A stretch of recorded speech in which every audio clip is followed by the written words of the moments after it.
Today on MuscleCar, the science of powder coating. Red Sled loses some weight and a ride in a '67 Corvette Stingray.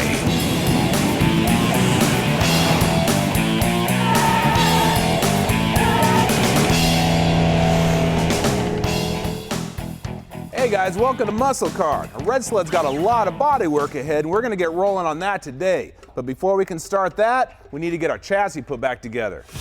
We've already modified the X-frame on the '61 Impala by boxing the center and adding bracing to the rear. We mocked up the air ride to make sure everything fit, tore it back down, then sent it out for powder coating. If you've never seen powder coating done, it's actually a pretty interesting process. I brought our frame here down to Powder X to get it done, and our camera crew came along so you guys can check it out. Well, here we are, Powder Express. Picked a heck of a day for this trip, huh? You must be the infamous Joey Golliver. How you doing? Nice to meet you, Rick. How you doing? Yeah, good to meet you. Well, we got a frame for you. Good deal. Got it all reinforced and boxed and ground down, and now we got it all covered with rust. Hope you can take care of that for us too. I'm sure we can. What color are we going to do this thing today? Gloss black. Sounds fantastic. Shiny. Pretty good deal. We'll get you guys in out of the rain and get this thing coated for you. Awesome. Sounds good. Now look at this. This is after 45 minutes out in the rain. You can see how fast the rust starts to attack this thing. It's a good thing we're here because we got a whole crew that's going to take care of it and clean it up for us.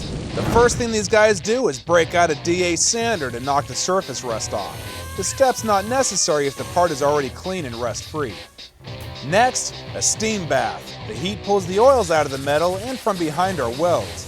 The steam also contains phosphate, which creates a chemical reaction that allows the powder to bond with the metal. It also protects the part, minimizing any rust if the coating ever gets scratched. It goes into the oven, but just for a few minutes to draw any remaining oils to the surface. Another bath, this time without phosphate. It'll clean off the last of the contaminants. And back into the oven to dry, but just for about 5 minutes. Then it goes into the powder booth. Dust off your 7th grade science knowledge, because it might come in handy here. The part being coated is grounded first. Why? Well, it's a matter of physics.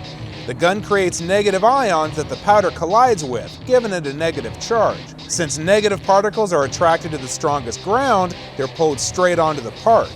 Now once it's evenly coated, it goes into the 400-degree oven. It has to bake for about 40 minutes, so I caught up with Joey to get the lowdown on Powder X. Powder X is one of the leading powder coating equipment manufacturers in the country. We design and build all of our own powder coating equipment, and we sell it to individuals around the country that are looking to get into their own powder coating business.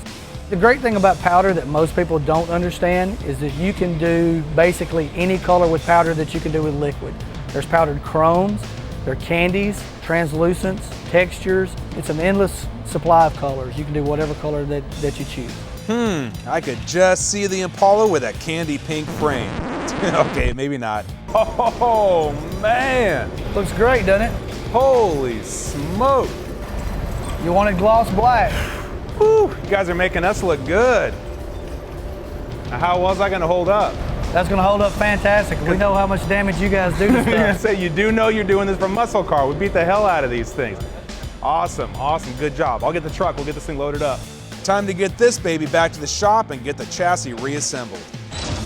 Now this time the chassis is going back together for real, and we don't want this thing coming apart when we're driving down the road. So I'm going to use a few drops of Loctite on the threads to make sure that everything stays put. Now I got to tell you, this is one time when just a few bucks can really save your butt. Now Impala came from the factory with drum brakes on all 4 corners, and we all know that drum brakes are weak, so stainless steel hooked us up with a major upgrade. We got 11-inch rotors on the back and 13s up front, but another cool part, the calipers are going to match our paint scheme. We decided not to use power steering, but we are going to upgrade with a close ratio steering box and linkage from Borgeson. Before we can tackle the body, we're going to roll the completed chassis in to check clearance. We knew that the first point of contact would be the new bracing in front of the rear end, so we'll have a little cutting to do under the back seats. And these box braces are in the way, so we're trimming them back too. The rear seat pans will eventually be replaced, but Brent's cutting the old ones in the right places now. That way we'll have a reference where to cut the new ones when the time comes. With the modifications done, we can check clearance one more time.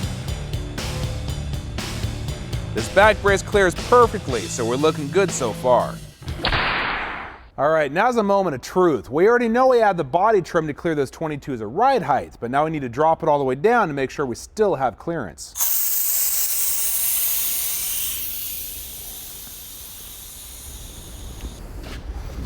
I'll tell you what, that was a lot easier fit than I thought it was going to be. Yeah, I think we're just going to have to put a little mini tub in it. Well, maybe an inch or so? Yeah, about an inch. Like do that and re-radius the wheel wells here a little bit. I think we got it. Yeah. Oh, sweet. Cool. Cool. Well, our parts showed up just in time because we're ready to start cutting the Swiss cheese out of this thing. So we're going to get the rest of the parts unpacked and attack this thing with a plasma, so stick around. Coming up, the bottom drops out of the 61 Impala and Rick's rusty rocker repair.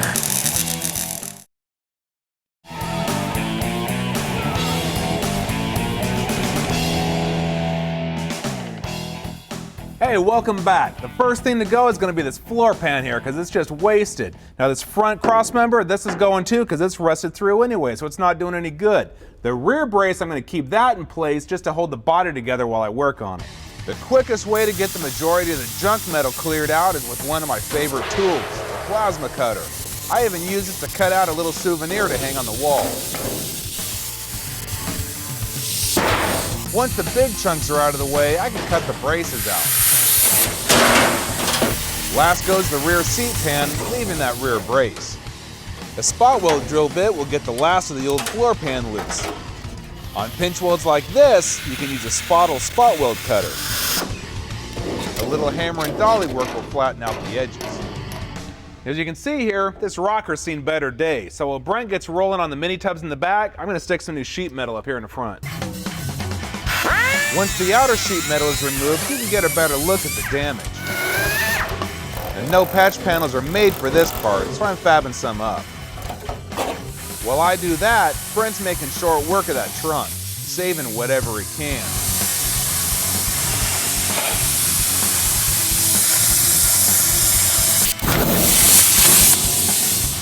The trunk latch is all right, so it's a keeper. Unfortunately, well, not much else is worth saving. Looks like we better order some more sheet metal. You know, a rusty car is a lot like a box of chocolates. You really don't know what you got till you get into it. Well, I got into this one and it's a lot worse than I thought, and that means my patch panels are going to be a lot bigger. The trick here is to take your time and make sure your patch panels are accurate to the originals. Since I'm dealing with a fender mount also, any variance from the stock location, well, that's going to mean that our fender won't line up.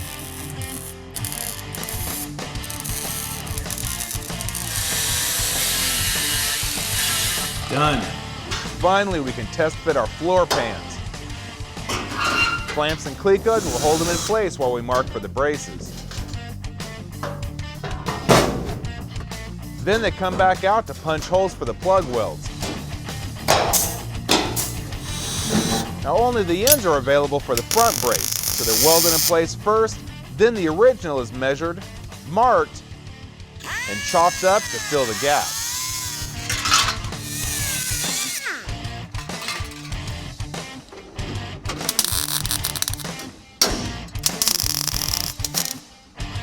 Now once the front brace is replaced, we can chop out the rear.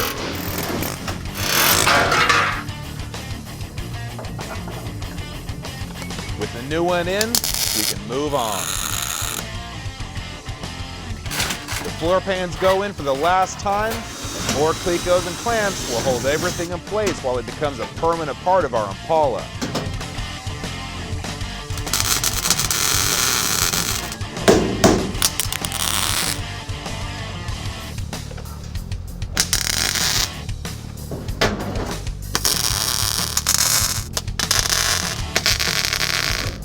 Finally, the clecos come out, and the last brace goes in.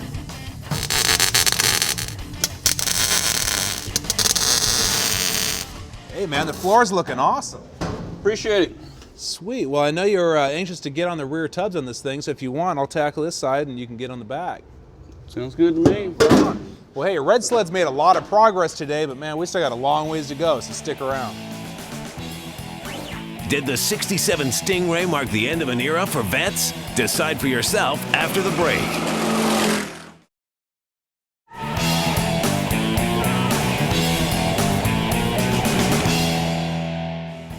Today on Flashback, a 67 Corvette Stingray. You ever wonder where the name Corvette comes from? Well, I'll tell you.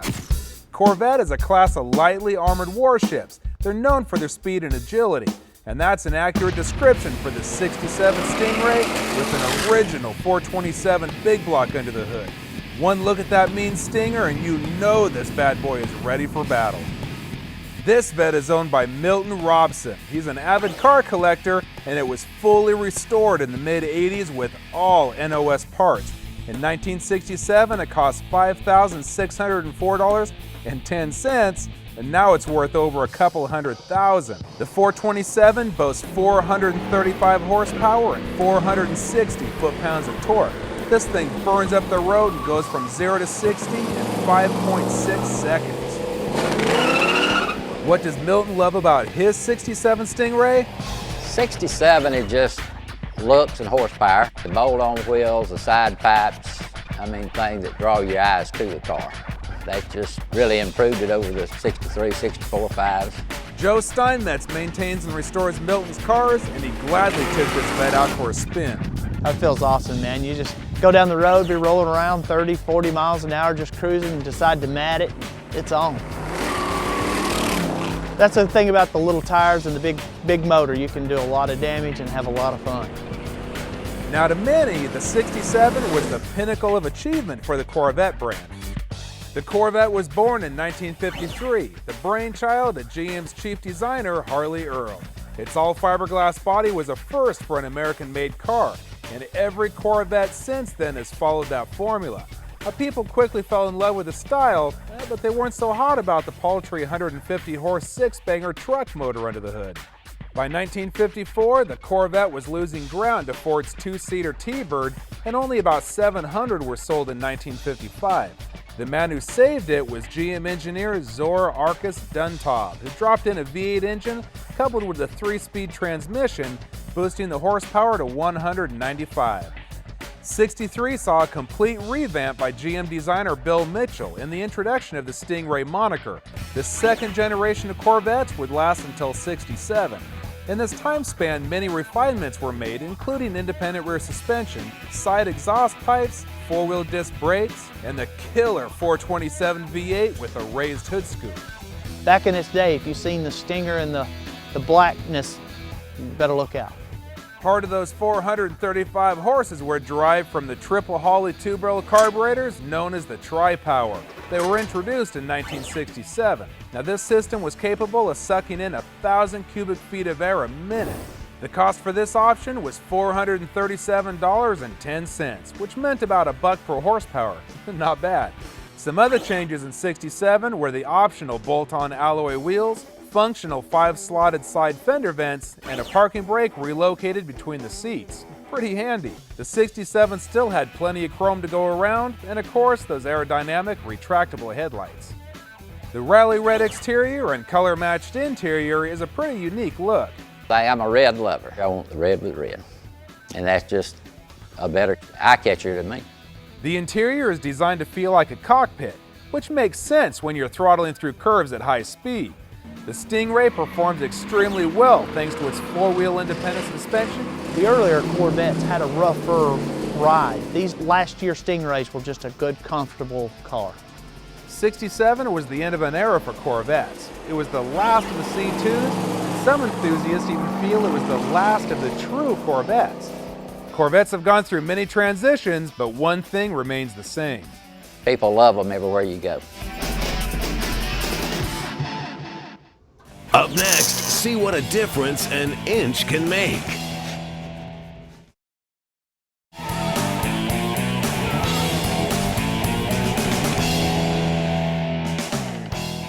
Well, the front floor pans are in, welded solid and looking killer, and that means we get to turn our attention back to these rear tubs. Now, Brent's already got the trunk cut out and all the bracings out of the way. So what's the plan on the rear end here? I'm figuring just taking an inch out of both sides. Got it marked, dude, so what do you say we start cutting? Right on. I'm on it. Just remember, measure twice, cut once. If you plan ahead and keep all your cuts straight, it should almost fall back together.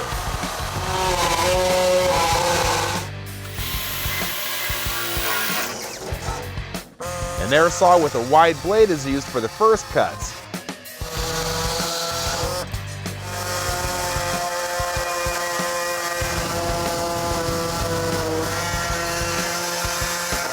Then the plasma is brought in for slicing the wheel wells.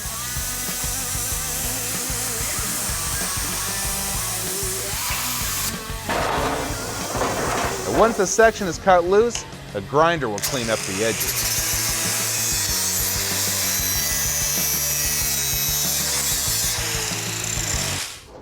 Okay, after about 4 hours worth of measuring and 10 minutes worth of cutting, we managed to gain an extra inch. So now what we need to do is get this thing tacked in place and start filling in the gaps. With the tub tacked back in place, we can build the filler strip.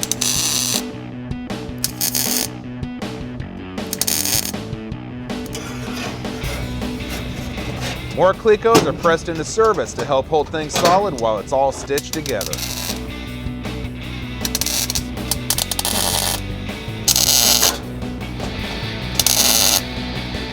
Well, we got one tub in, we got one more to go here. Now, Red Sled's got a lot of hours left in the shop, but unfortunately for this week, we're out of time. But check us out next week because we're going to be rolling in a whole new project. But for now, we're out of here.